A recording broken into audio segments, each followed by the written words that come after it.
இயேசு கிறிஸ்துவின் இனிதான நாமத்தில் அன்பின் வாழ்த்துக்கள். இந்த காலங்களிலே நாங்கள் ஒரு முக்கியமான வேத பாடத்தை தியானிக்க இருக்கிறோம். இந்த காலங்களிலே நாங்கள் பல காலங்களிலே பார்க்கிறோம், மனித வாழ்க்கையிலே இன்றைக்கு இருக்கிற ஒரு உலகத்திலே உறவுகள் பெறுமதியற்றதாக காணப்படுகிறது. உண்மையாக வேதாகம ரீதியாக நாங்கள் சிந்திக்க இருக்கிற விடயம், உறவுகள் எவ்வளவு முக்கியமானது. இன்றைக்கு மனித வாழ்க்கையில நாங்கள் பார்க்கிறவர்களே இந்த உறவுகளை நாங்கள் கவனிக்காவிட்டால் சில வேளைகளிலே நாங்கள் ஒரு நெருக்கமான சூழ்நிலை கூட போவோம். பல வேளை நாங்கள் யோசிக்கிறோம், இன்றைக்கு இருக்கக்கூடிய மனித வாழ்க்கையிலே உளவியல் ரீதியான பாதிப்புகள் அதிகரிப்பதற்கும், மனித வாழ்வின் விழுமியங்கள் இல்லாமல் போவதற்கும், மனித வாழ்க்கை ஒரு குழப்பகரமான சூழ்நிலை இருப்பதற்கும் நாங்கள் உறவுகளை மறந்து வேறு வேறு விடயங்களிலே எங்களுடைய முழுமையான நோக்கத்தை செலுத்துகிறோமா என்ற ஒரு கேள்வி இன்றைக்கு இருக்கிறது. கடவுள் எங்களை உருவாக்கும் போது உறவுகள் ஒரு பெருமதியானதாய், உறவுகள் ஒரு கனமுள்ளதாய் உருவாக்கினார். இன்றைக்கு அந்த உறவுகள் இன்றைக்கு சர்வசாதாரணமாக இன்றைக்கு எங்களை விட்டு கடந்து போகிறதா இருக்கிறது. நாங்கள் உறவுகள் என்று சொல்லும்போது எப்பொழுதுமே சொல்லுவோம், அதாவது உறவுகளோடு இருப்பது என்பது அழகான வண்ணத்தை பூச்சி அல்லது சிறிய பறவைகளை கையில் வைத்திருக்கிறது போல இருக்கும். நீங்கள் இறுக பிடித்தீர்களானால் மறைத்து போய்விடும், நீங்கள் திறந்து விடுவீர்களானால் பறந்து போய்விடும். எனவே நாங்கள் இந்த உறவுகளோடு பயணிக்கும் போது மிகவும் கவனமாக பயணிக்க வேண்டும். ஒருவர் இப்படி சொன்னார், உறவுகளோடு போவது கழுதையோடு பயணிப்பதற்கு சமம். முன்னுக்கு போனா கடிக்கும், பின்னுக்கு போனா அடிக்கும். நான் நினைக்கிறேன் உறவுகள் எப்பொழுதுமே பெருமதியானது. மனித வாழ்க்கையில் உறவுகள் இல்லாத போது மனிதன் வெறுமையானவனாய் மாறுகிறான். ஆனால் இந்த உறவுகளை மேம்படுத்துவதற்கு நாங்கள் சில முதலீடுகளை செய்ய பழக வேண்டும். இன்றைக்கு இருக்க சூழலை பார்த்தோமானால், இன்றைக்கு எங்களுக்கு உறவுகளுக்கான முதலீடுகளை அல்லது உறவுகளுக்கான ஒரு தியாகத்தை செய்ய எங்களுக்கு நேரமில்லை. ஆனால் உறவுகள் தேவை என்பதற்காக நாங்கள் பிரயாசப்படுறோம். யோசிச்சு பாருங்க, வெரி சிம்பிள். உங்களுக்கான உங்களுடைய ஒரு வயது போனா பிறகு நீங்கள் ஆரோக்கியமா இருப்பதற்கு நிறைய பேர் சேவிங், நிறைய விடயங்களை நீங்கள் செய்கிறீர்கள். நீங்கள் பலனோடு இருக்கும்போது அதற்கான சில முயற்சிகளை செய்கிறீர்கள். அதுபோலதான் உறவு. நாங்கள் சில வேளைகளிலே அதாவது இளம் வயதிலே அல்லது நீங்கள் திருமணம் முடித்த ஆரம்ப காலங்களிலே எங்களுடைய உறவுகளுக்காக நாங்கள் நிறைய தியாகம் செய்வதில்லை. மனித வாழ்க்கையில் ஒரு உண்மையை புரிந்து கொள்ளுங்கள். வேதாகமம் திரும்ப திரும்ப சொல்லுகிற காரியம், எப்பொழுதுமே அன்பு என்பது கொடுத்தலில் தங்கி இருக்கிறது. நாங்கள் எப்படிப்பட்ட கொடுத்தல் அல்லது அர்ப்பணிப்பை எங்களுடைய உறவுகளை மேம்படுத்த செய்கிறோம். இந்த தியானம் திருமறையும் திருமணமும் என்ற ஒரு தலைப்பின் கீழாக உங்களோடு தியானிக்க இருக்கிறேன். காரணம், இன்றைக்கு அண்மையிலே நாங்கள் கேள்விப்பட்ட செய்திகள், சொந்த பிள்ளையை தாய் கொலை செய்கிறதா இருக்கலாம், திருமண முறிவுகள் அதிகரித்துக் கொண்டு போகிற காலங்களாக இருக்கிறது. அது மட்டும் இல்லை, இன்றைக்கு சொந்த தகப்பன் பிள்ளைகளை பிழையான முறையில் பயன்படுத்துவது, இன்றைக்கு குடும்பங்களிலே இப்படிப்பட்ட அநேக சீர்கேடுகள் அதிகரித்துக் கொண்டு போகிறது. மிகவும் துக்ககரமான செய்தி. இன்றைக்கு இருக்க கிறிஸ்தவ சமூகத்தில் மிக இலகுவாக நாங்கள் பயன்படுத்துகிற ஒரு வசனம், பிடிக்கவில்லையா நீங்கள் பிரிந்து விடுங்கள். சோ இதனுடைய எல்லா விளைவுகளும் எப்படி உங்களுடைய பிள்ளைகளுடைய எதிர்காலத்தில் தாக்கம் செலுத்தும் என்பதை குறித்து இந்த பகுதிகளை நீங்கள் தியானிக்க போகிறோம். நாங்கள் நினைக்கிறோம் சிம்பிள். முதலாவது, திருமண வாழ்வின் சிறப்பை நீங்கள் புரிந்து கொள்ள வேண்டும். திருமறை என்பது திருமறை ஆழமாக திருமணத்தின் மகத்துவத்தை எங்களுக்கு கற்றுத்தருகிறது. இந்த பாடத்தில் இன்றைய நாளிலே நாங்கள் மனைவிமாருடைய சில பொறுப்புகளை நாங்கள் பார்க்க இருக்கிறோம். இதோடைய தொடர்ச்சியாக கணவன் மனைவி ஒவ்வொருடைய பொறுப்புகளையும் நாங்கள் பார்க்க இருக்கிறோம். பிள்ளைகளுடைய பொறுப்புகளை பார்க்க இருக்கிறோம். எனவே இது இன்றைய நாளிலே நாங்கள் மீண்டும் ஒரு முயற்சி செய்திருக்கிறோம். திருமறையும் திருமணமும் என்கிற ஒரு தலைப்பின் கீழாக இன்றைய தியானத்தை நாங்கள் செய்ய இருக்கிறோம். இதிலே நாங்கள் எப்பொழுதுமே நாங்கள் பார்க்கிற ஒரு காரியம், நாங்கள் மற்றவர்களுடைய தவறுகள் அல்லது மற்றவர்களை நாங்கள் திருத்துவதற்கு அல்லது மற்றவர்களை மாற்றுவதற்கு அதிக முயற்சிகளை எடுக்கிறோம். ரைட்? ஒருவர் சொன்னார், திருமணம் என்பது உங்களுக்கு பொருத்தமான நபரை கண்டுபிடிப்பது அல்ல, நீங்கள் பொருத்தமான நபராக வாழ்வதுதான் திருமணம். எனக்கு என்னுடைய மனைவி பொருத்தமானவளாய் இருக்க வேண்டும் என்பதை விட நான் பொருத்தமான நபராய் என்னுடைய மனைவியோடு பயணிக்கிறேனா? இது ஏனென்றால் உங்களுடைய பிள்ளைகளுடைய எதிர்காலம், அது மட்டுமல்ல உங்களுடைய எதிர்காலமும் தங்கி இருக்கிறது. நீங்க சொல்லுங்களேன், ஒருவர் நான் என்னுடைய மனைவிக்கு நான் கொடுக்கிறேன், சொல்லுங்களேன் கொடுக்கிறேன், உடனடியாக அதனுடைய விளைவுகள் கிடைக்காது. ஆனால் அது ஏதோ ஒரு வடிவத்தில் ஏதோ ஒரு காலங்களிலே திரும்பி கிடைக்கும். அந்த உறவுகள் அப்படிப்பட்டது. நான் என்னுடைய மனைவிக்கு கொடுக்கிறேன், சொல்லுங்க அன்பையோ எதையோ கொடுத்துக்கிட்டு இருக்கேன் உறவுகளை மேம்படுத்துவதற்காக. ஒரு நாள் அது பிள்ளைகளுடைய வடிவத்திலேயோ எனக்கு முடியாத ஒரு காலங்களிலேயோ திரும்ப கிடைக்கும். உடனடியாக கிடைக்க வேண்டும் என்ற சிந்தனையும் இன்றைக்கு யதார்த்தமும் தான். இன்றைக்கு நிறைய குடும்பங்களிலே உறவுகள் பெருமதியற்றதாக போய்கொண்டிருக்கிறது. நான் ஒரு கதையோடு இந்த பகுதியை ஆரம்பிக்கிறேன்.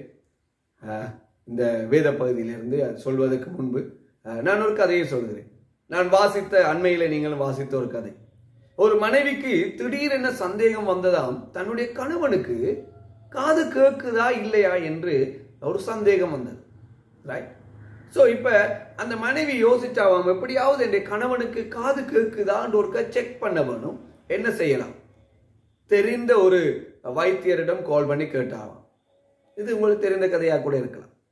அப்பொழுது அந்த வைத்தியர் சொன்னாராம், அப்படின்னா நீங்க கூட்டிட்டு வரதுல பிரச்சனை இருக்கும் தானே, ஸோ அப்படின்னா நீங்க செக் பண்ணி பாருங்க. ஒரு 30 மீட்டர் இடைவெளியில நின்று உங்களோட மனைவியோட கணவனோட கதைச்சு பாருங்க. ஸோ அதுக்கு பிறகு அவர் ஆன்சர் பண்ண இல்லை, அதுக்கான ரெஸ்பான்சிபிலிட்டி, அதுக்கான பதில் வரவில்லை என்றால் ஒரு 10 மீட்டர்ல இருந்து கதைச்சு பாருங்க அவரோடு. அப்படி இல்லையா நல்லா கிட்ட போய் கதைச்சு பாருங்க. இப்ப மனைவி அடுத்த நாள் காலையில எழும்பி கணவன்கிட்ட கேட்டாவாம், அப்பா உங்களுக்கு டீ வேணுமா? ஒரு 30 மீட்டர் இடைவெளியில இருந்து கேட்கிறான். அப்பாட்ட இருந்து பதில் வரையில்லை. ரைட்? ஸோ இப்போ கொஞ்சம் கிட்ட போனேன், ஒரு 10 மீட்டர் இடைவெளியில இருந்து கூப்பிட்டு கேட்டான், அப்பா உங்களுக்கு டீ வேணுமா? பதில காண இல்லை. இப்ப நல்லா கிட்ட போய் அவருடைய பக்கத்துல போய் சொத்தமா கேட்டான், அப்பா உங்களுக்கு டீ வேணுமான்னு.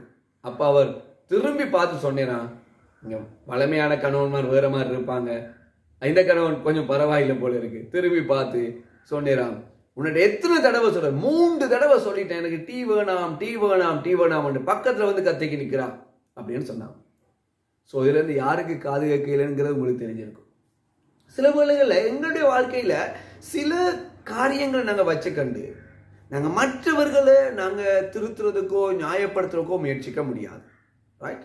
இங்கே கணவன் மனைவியுடைய உறவில் இருக்க வேண்டிய, மனைவியிட இருக்க வேண்டிய 2 காரியங்களையும், கணவனுடைய இருக்க வேண்டிய 2 காரியங்களை பற்றி 1 பேருல 3ஆம் அதிகாரத்தில் அழகாக சொல்லுறேன். ரைட்? நாங்க 2 வசனத்தை வாசிக்க போறோம். இன்றைக்கு மன்னித்துக் கொள்ளுங்கள், பெண்களுக்கான பகுதி மட்டுமே இருக்கு. இதுக்கு இந்த திருமறையும் திருமணத்துல இன்றைய தலைப்பு நாங்க பார்க்க போறோம், மனைவிகளின் பெருமதி எங்கே தங்கி இருக்கிறது. உங்களுடைய பெருமதியும் அழகும் என்கிற 2 பகுதி இருக்கு. இன்றைக்கு ஒரே ஒரு விடயத்தை பார்ப்போம். நாங்க வாசிப்போம் 1 பேதுரு 3ஆம் அதிகாரம் 1 to 2 வரையான வசனங்கள். 1 பேதுரு 3ஆம் அதிகாரம் 1 தொடக்கம் 2 வரையான வசனங்கள். அந்தபடியே மனைவிகளே, உங்கள் சொந்த புருஷனுக்கு கீழ்ப்படிந்திருங்கள்.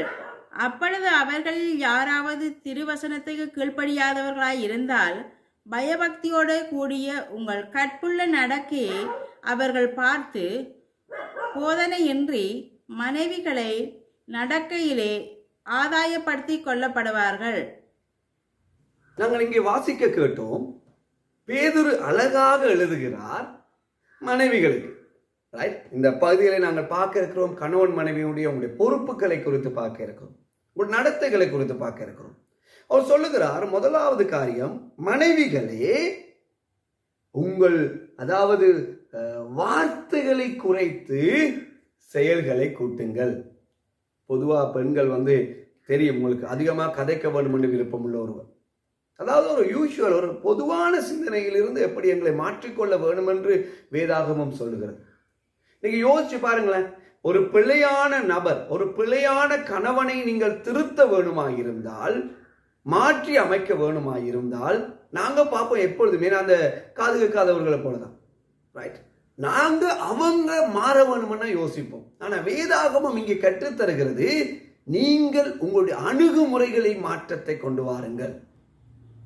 யோசிச்சு பாருங்க, ஒரு பிழையான நபர், ஒரு பிழையான கணவன் இருக்கிறேன், அந்த பிழையான கணவனை நீங்கள் சீரமைத்து ஒரு ஒழுங்கான கணவனாக நீங்கள் உருவாக்க வேண்டுமா இருந்தால், மனைவிமாரே உங்கள் வார்த்தைகளை குறையுங்கள், செயல்களை கூட்டுங்கள். யோசிச்சு பாருங்க எப்படி இருக்கும். இங்க வேதாகமம் அழகத்தான் சொல்லி தருது இல்லையா? அங்க அவருடைய குறைவு இருக்கா, எப்படி மேம்படுத்த? இதுதான் நாங்க சொல்லுவோம். பாடசாலை மாணவர்களா இருந்தாலும் டீச்சர்களுக்கு அப்படிதான். பிள்ளைகள் தவறுகள் செய்கிறார்களா இருந்தால் ஆசிரியர்கள் தன்னுடைய ஆளுமைகளை மேம்படுத்திக் கொள்ள வேண்டும். அதுபோலதான் இங்க மனைவிக்கு தரவுகள். இப்ப நீங்க யோசிச்சு பாருங்க, இதுதான் உறவுகளை மேம்படுத்துறதுல முக்கியமான ஒன்று. உதாரணத்துக்கு நான் சொல்றேன், ஒருவர் இருந்தால், ஒரு பெண் அவங்களோட வீட்டுல அழகான ஒரு பூச்சாடி ஒன்று வச்சிருந்தாங்க, ரைட்? நீண்ட நாள் அது அவங்க அழகா வடிவா தொடச்சி வச்சிருந்தாங்க, வடிவா இருந்துச்சு, ரைட்? ஸோ இப்ப தன்னுடைய கணவன் 2 பேரும் சேர்ந்து ஒரு சின்ன சிரமதானம் ஒன்று செஞ்சுக்கிட்டு இருந்தாங்க. அதாவது கிளீன் பண்ணிக்கிட்டு இருந்தாங்க ஒரு கிறிஸ்துமஸ் ப்ரோக்ராமுக்காக. தவறுதலா தன்னுடைய கணவன் அந்த பூச்சாடியை உடைச்சிட்டு, ஆனா அதுக்கு முதல் அவரோட ஃப்ரெண்ட்ஸ் எல்லாம் வந்து வடிவா இருக்கு, அப்படி இருக்கு, நல்லா புகழ்ந்து சொல்லிட்டு போனாங்க. கணவன் தவறுதலா தன்னுடைய பூச்சாடியை உடைச்சிட்டு, அந்த பூச்சாடியை என்ன நடந்திருக்கும் யோசிச்சு பாருங்க. நாங்க சரியா இருக்கிற குடும்பத்திலேயே இன்றைக்கு நிறைய வேளையில் நாங்க பார்க்கிறோம், மனைவி மாறே உங்களை பேச வேணாம்னு சொல்ல வரையில், ஆனா முறைகளை மாற்றுங்க என்று வேதாகமம் சொல்லுகிறது. கணவன்மாருக்கு இருக்கு பின்னுக்கு. ஆனா இன்றைக்கு நாங்க பார்க்கிறோம், நாங்க என்ன முறைகளில் எங்களை குடும்பங்கள் இருக்கிறோம். இது எல்லா நேரம் நடக்குது. உங்களோட பிள்ளைகள் சும்மா யோசிக்கலாம், பாடசாலை முடிஞ்சு உங்களோட பிள்ளைகள் வீட்டை வராங்க, ரைட்? நாங்க என்ன செய்யறோம்? அல்லது காலையில பாடசாலைக்கு போவதற்கு பிள்ளைகள் எழும்புறாங்க. எங்களுடைய உண்மையா நினைக்கிறேன், எங்களுடைய தமிழ் கலாச்சாரத்தை நாங்க பார்க்கிறோம், அம்மாக்கும் பிள்ளைக்கும் ஒவ்வொரு நாளும் சண்டை காலையில. ஏன் பிள்ளை அதை செஞ்சுட்டு இதை செஞ்சுட்டு ஒரு மாற்றம் நடக்க போறதில்லை, ரைட்? ஸோ இங்கே வேதாகமம் என்ன சொல்லுதுண்டா, உங்களோட வீட்டுல குறைவுகள் இருக்கிறதா, ஒருவர் குறைவு செய்கிறாரா, நீங்க எப்படி செய்ய வேணுமென்றா உங்களுடைய அணுகுமுறைகள் முதலாவது நாங்க கொஞ்சம் குறைச்சி செயல்களை கூட்டுங்கன்னு சொல்றேன், கரெக்ட்? அழகா இருக்குமா இல்லையா? இல்லாட்டி என்ன நடக்கும் தெரியுமா? எங்களை விட்டு ஒவ்வொரு நாளும் சண்டையா தான் இருக்கும், ஒவ்வொரு நாளும் பிரச்சனையா தான் இருக்கும். உங்களுக்கு அது நீதிக்கான சண்டையா இருக்கும், உங்களுக்கு அது ஒரு அதிகாரத்துக்காக அல்லது ஏதோ தேவைக்கான சண்டையா இருக்கும், அல்லது பிள்ளைகளுக்கான சண்டையா இருக்கும். ஆனா பிள்ளைகளுக்கு அது காயமா மாறும், ரணமா மாறும். பிள்ளைகள் என்ன சொல்ல தெரியுமா?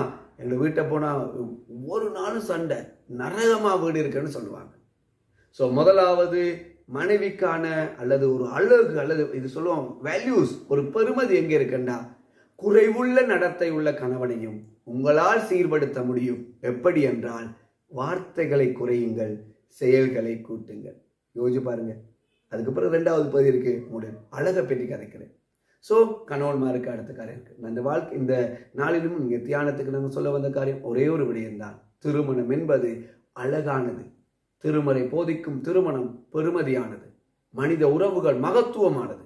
எனவே உறவுகளுக்கு மதிப்பளிப்போம், உண்மையாக வாழுவோம், தேவனுடைய சமாதானத்தையும் சந்தோஷத்தையும் எங்களுடைய குடும்பங்களை அனுபவிப்போம். கர்த்தர் தாமே உங்களை ஆசீர்வதிப்பாராக.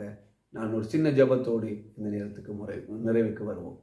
கிருபையுள்ள தகப்பனே, இந்த நேரத்துக்காய் நன்றி ஆண்டவரே. இன்றைக்கு குடும்பங்களிலே உறவுகள் பெருமதியற்றதாய் போய்கொண்டிருக்கிறது.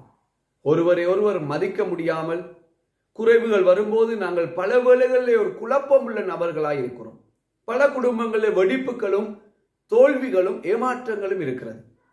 ஆண்டவரே, நான் சொல்வது சரி அல்லது என்னுடைய பார்வை சரி என்று நாங்கள் பல வேளைகளிலே நாங்கள் ஆகி பண்ணுகிற நபர்களாய் இருக்கிறோம். ஆண்டவர், வேதாகமம் சொல்லுகிறது, கணவன் தவறு செய்தாலும் அல்லது மனைவி தவறு செய்தாலும் நீங்கள் எப்படி பார்த்தாலும் நீங்கள் மற்றவர்களை ஆதாயப்படுத்த வேண்டும் என்றால் உங்களுடைய செயல்களை குறையுங்கள், செயல்களை கூட்டுங்கள், அதே நேரத்தில் உங்களுடைய வார்த்தைகளை குறையுங்கள்.